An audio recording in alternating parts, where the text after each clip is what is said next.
Iya.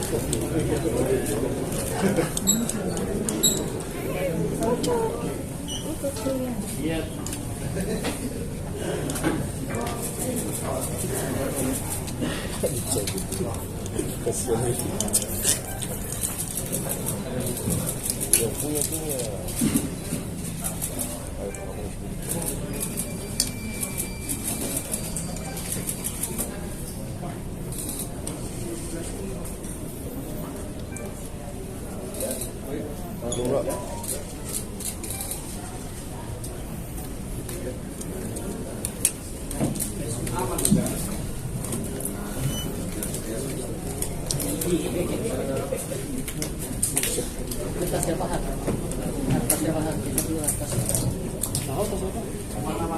Aman. Bang bocor.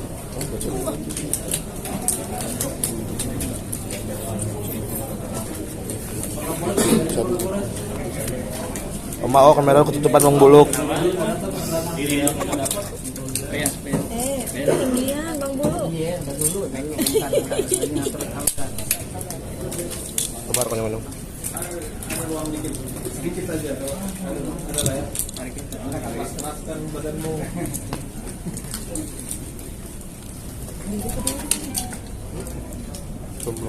Aman nih gitu ya.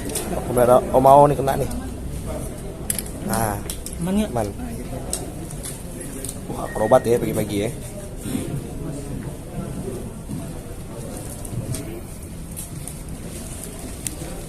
Jangan tinggi-tinggi.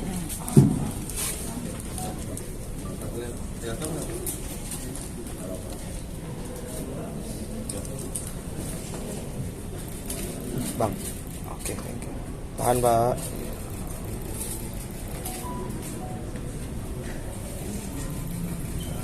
Kanan boleh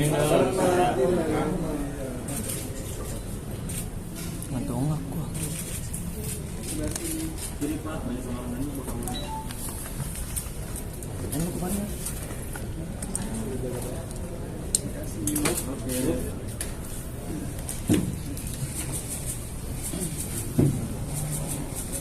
Lihat tanda.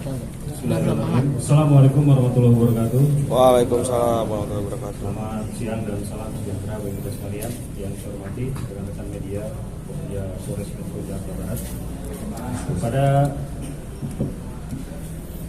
Pada kesempatan siang hari ini, kami dari Polres Metropolitan Jakarta Barat akan melakukan press release terkait dengan tindak pidana penipuan dan atau penggelapan berdasarkan laporan polisi nomor 5929 11 Romawi tahun 2022 tanggal 19 November tahun 2020 terkait dengan perkara penipuan dan atau penggelapan sebagaimana diatur di dalam pasal 378 dan atau 372 Kitab Undang-Undang Hukum Pidana.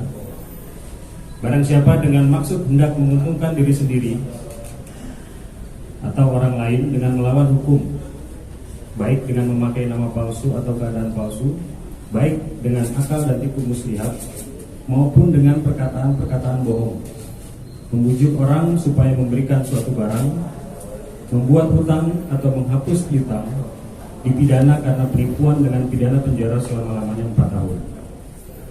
Kemudian barang siapa dengan sengaja dan melawan hukum memiliki barang yang sama sekali atau sebagian kepunyaan orang lain, dan barang itu dalam penguasaannya bukan karena kejahatan, dipidana karena penggelapan dengan pidana penjara selama-lamanya 4 tahun.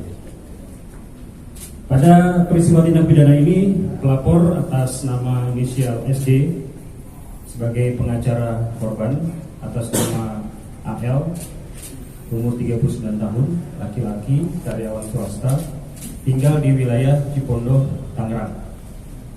Adapun modus operandi daripada tindak pidana yang dilakukan oleh terlapor adalah terlapor menghubungi korban dengan maksud untuk menawarkan 2 unit mobil mewah, antara lain 1 unit mobil Toyota Land Cruiser tahun 2019 dengan harga 400 juta rupiah dan mobil Mercedes-Benz tipe G63 tahun 2021 seharga 950 juta rupiah. Setelah korban melakukan pembayaran, ternyata mobil tidak kunjung ada dan diserahkan kepada korban. Atas peristiwa tersebut, korban merasa dirugikan dan melaporkan ke Polres Metro Jakarta Barat. Kemudian identitas tersangka dapat saya jelaskan atas nama APB alias A alias AP atau ajudan pribadi. Umur 27 tahun, wira swasta, beralamat di Kelurahan Tabaringan, Kecamatan Ujung Tanah, Kota Makassar, Provinsi Sulawesi Selatan. Tempat kejadian perkara di wilayah Kecamatan Kalideres, Jakarta Barat. Dapat saya jelaskan kronologis kejadian daripada tindak pidana ini, di mana terlapor menghubungi korban untuk menawarkan 2 unit kendaraan. Yang pertama Toyota Land Cruiser tahun 2019 seharga 400 juta rupiah dan mobil Mercedes-Benz tahun 2021 seharga 950 juta rupiah. Peristiwa ini terjadi pada tanggal 2 Desember 2021. Setelah korban menyetujui dan menyepakati tawaran penjualan mobil tersebut, maka korban AL mentransfer uang ke rekening terlapor A. Yang pertama sejumlah 400 juta rupiah untuk pembelian mobil Toyota Land Cruiser. Kemudian korban AL juga melakukan transfer yang kedua, itu pada tanggal 6 Desember 2021 sebesar 750 juta rupiah untuk pembelian mobil Mercedes-Benz. Sisanya sebesar 200 juta rupiah ditransfer pada tanggal 14 Desember 2021. Seiring berjalannya waktu, kendaraan yang dijanjikan oleh terlapor ini tidak kunjung datang dan tidak kunjung diserahkan kepada korban. Kemudian korban melakukan melalui pengacaranya melayangkan somasi sebanyak 2 kali kepada terlapor, namun tidak ada tanggapan dari terlapor A. Karena tidak ada itikat baik dari terlapor, maka korban melaporkan ke Polres Metro Jakarta Barat karena sudah mengalami kerugian sebesar 1.350 juta rupiah. Kemudian setelah penyidik menerima laporan polisi, dilakukan serangkaian tindakan penyelidikan oleh penyelidik. Di antaranya mengundang para pihak, apakah itu pelapor, para saksi, dan juga terlapor untuk dilakukan klarifikasi.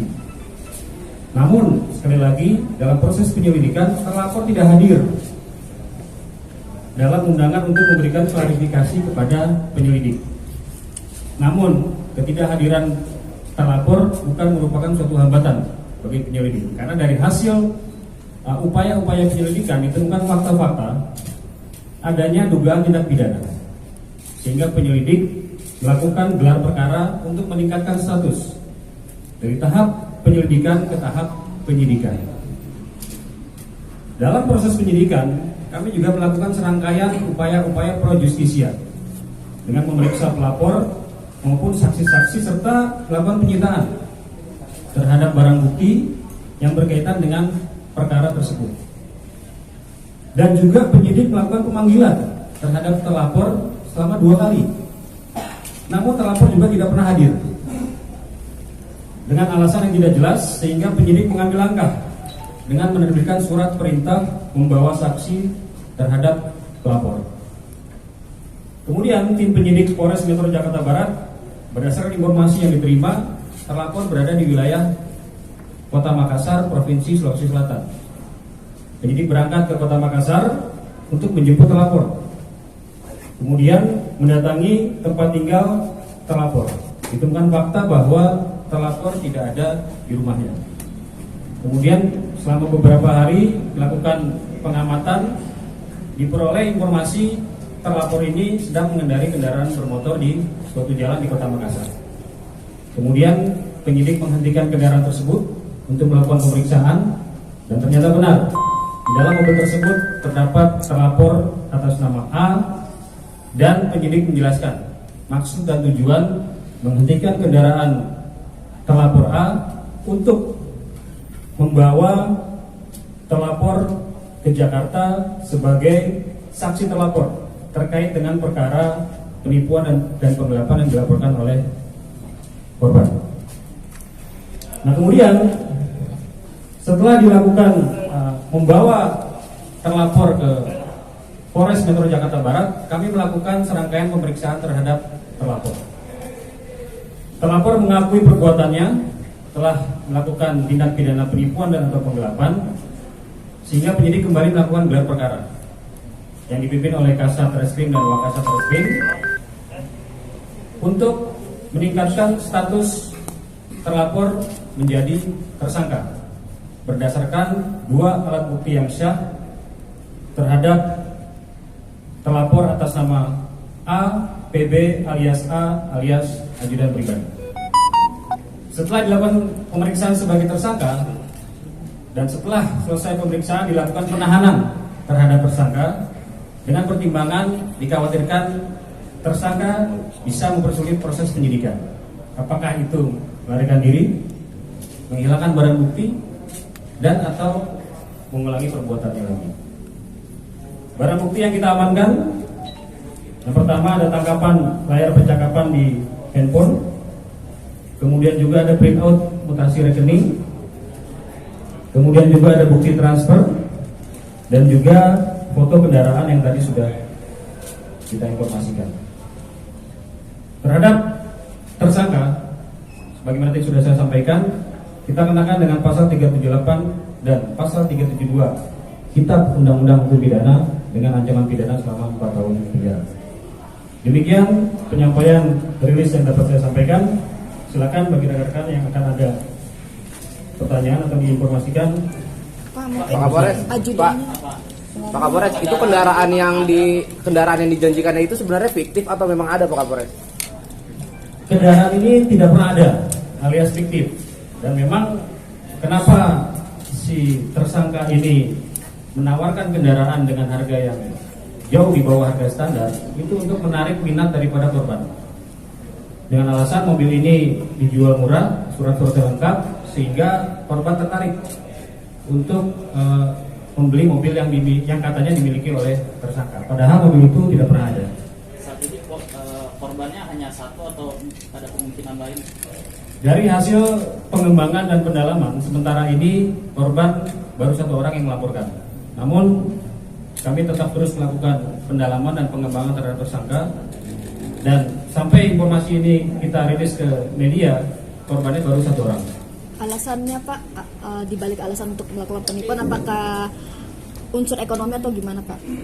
Ya, yang jelas alasan daripada pelaku ataupun tersangka untuk melakukan tindak pidana ini adalah terkait dengan kebutuhan ekonomi, di mana uang yang digunakan, uang yang diperoleh oleh pelaku ini digunakan untuk kepentingan pribadi si pelaku. Apakah seluruh uangnya masih ada atau sudah habis? Saat ini uang yang digunakan sebagian sudah digunakan, namun masih ada beberapa dana yang kita jadikan sebagai barang bukti. Pak Kapolres, ini kan dia sebelumnya sempat pernah bilang ingin mencicil ya Pak Kapolres. Itu sudah berapa lama mereka pelaku ini ingin melakukan pencicilan tapi tidak ada usaha untuk mencicil ke korban, Pak Kapolres? Tadi sudah disampaikan, ketika tahapan-tahapan mediasi untuk diklarifikasi, disomasi, kemudian dipanggil oleh penyidik, itu tidak ada etikat baik untuk hadir. Jadi pelaku ini sama sekali tidak pernah datang menemui korban, hadir menemui penyelidik untuk mengklarifikasi.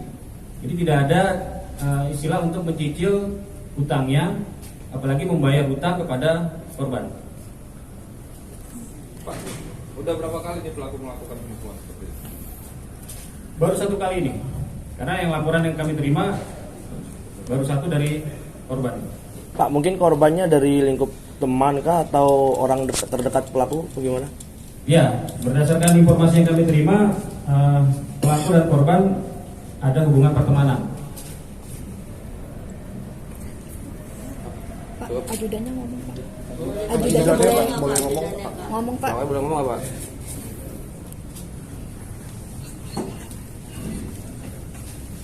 Ayo yang punya.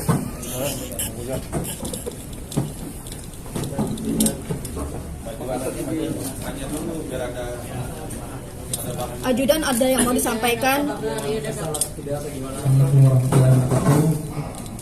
Ini sangat menyesalkan perbuatan kami dan insya Allah selesai secepatnya. Dan saya minta maaf segala-galanya. Itu duitnya untuk kebutuhan ini ya, foya-foya ya? buat apa kemarin duitnya? Mungkin Pak. Buat kebutuhan ya, kita itu apa? Kebutuhan itu dan itu aja. Motifnya apa? Tipu-tipu atau apa? Ya saya mau maaf dan insya Allah selesai secara cepat.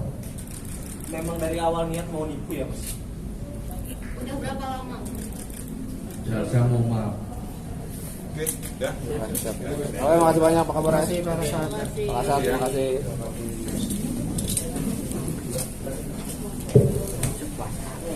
Iya, Pak.